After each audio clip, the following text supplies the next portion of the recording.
c'est pas le contour, c'est la couleur ici, et c'est du vert. Voilà. On va mettre une épaisseur un peu plus grande. On va mettre 3 points, 3 points et demi. Voilà, on a un gros trait vert. Maintenant, on va regarder un petit peu. Pareil, on va masquer, là j'aurais dû le faire, hein, j'aurais peut-être dû enlever, ça sert à rien d'avoir ça. Bon, on va le laisser pour être conforme à la capture, cette fois-ci on ne va pas filtrer. Voilà, par contre, regardez, l'échelle ici commence à 1000 euros. On va mettre 1000 euros ici, au niveau de l'axe vertical. Donc ici, vous double-cliquez sur l'axe, vous faites format de l'axe ici, et vous changez la graduation. Au niveau des options de l'axe, ici, vous démarrez à 1000. Ensuite, je vais changer donc les unités principales. Je vais aller de 400 en 400. Et les unités secondaires seront peut-être de 100 en 100. Enfin, pas de 100. Voilà. On va... qu'est-ce qu'on pourrait faire d'autre? On va s'arrêter là. On va mettre...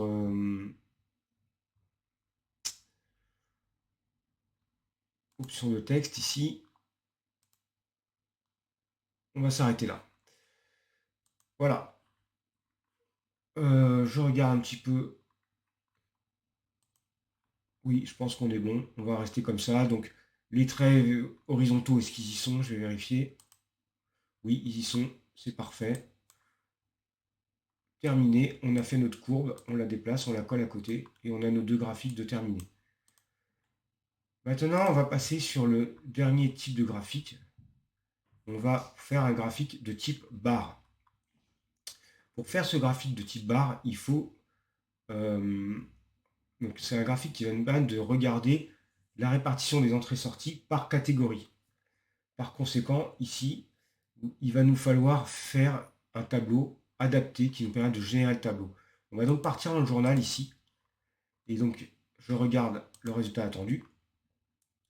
Vous remarquerez qu'il nous faut ici toutes les catégories par ordre alphabétique de haut en bas. Et ici, un système de filtrage par bouton. Je vais donc repartir dans mon fichier, je vais dans mon journal d'enregistrement, je vais sélectionner ici, donc je vais ici dézoomer un peu, je clique sur Insertion, Tableau croisé dynamique. La solution la plus simple, c'est de faire un TCD dans cette feuille-là. Donc je me mets à côté ici, et je vais générer un TCD à partir de ce tableau journal. Je valide par OK.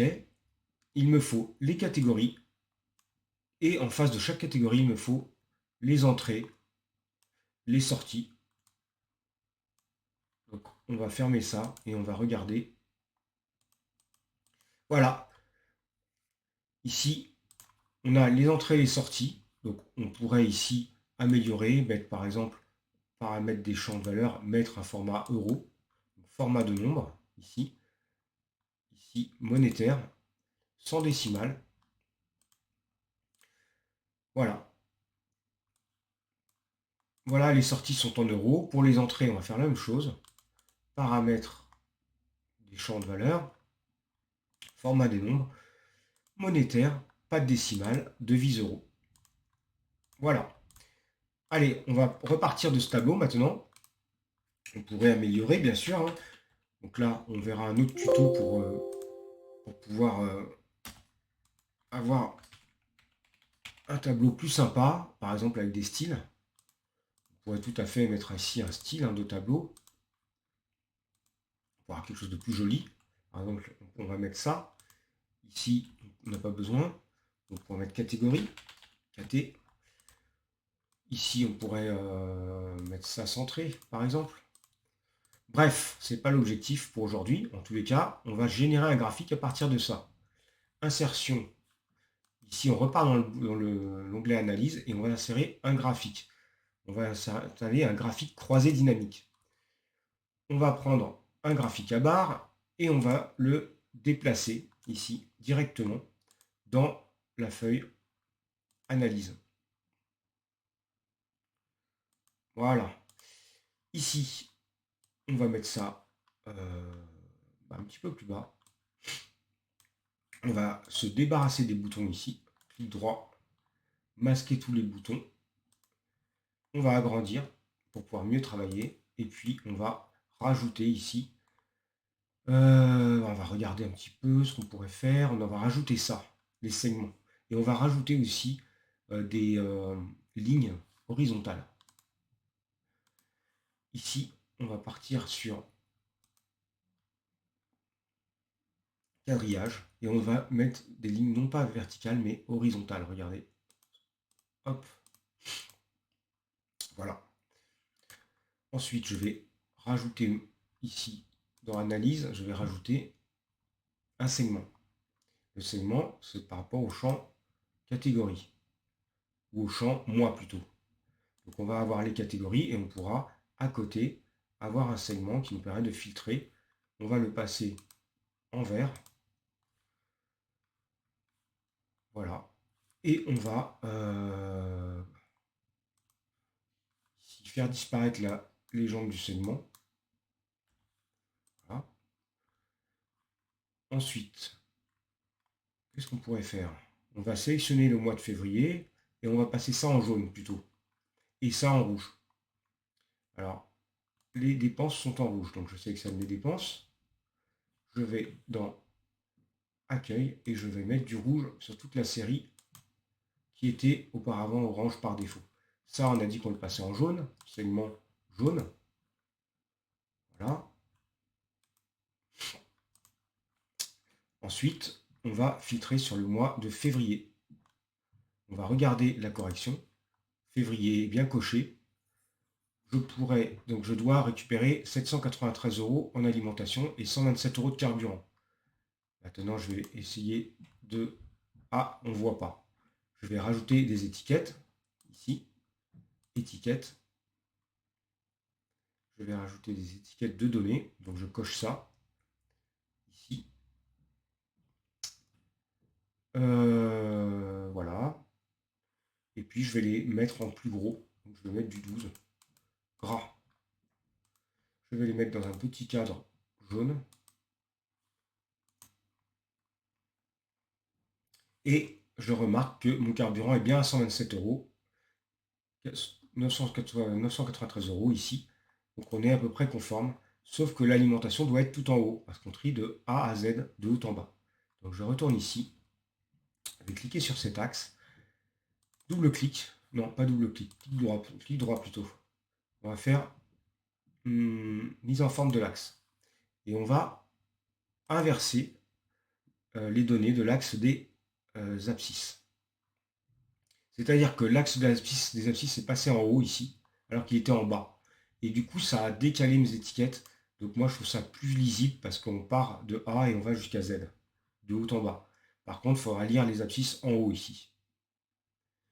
Ensuite, je vais enlever cette légende qui ne me sert à rien puisque j'ai mis des codes couleurs. Je retourne dans mon ici, dans mon corrigé. Et je pense qu'on a terminé. Donc pour info, on peut cocher plusieurs mois, par exemple février et mai. Mais attention, si vous cochez février et mai, il faut cliquer sur la multisélection. Voilà. Ici, je vais donc décocher février. Et puis, je vais remettre février tout seul et je vais décocher mai plutôt. Voilà. Je vérifie. Donc, l'histogramme groupé est fait. Ça, c'est fait. Ça, c'est fait. Et ça, c'est fait.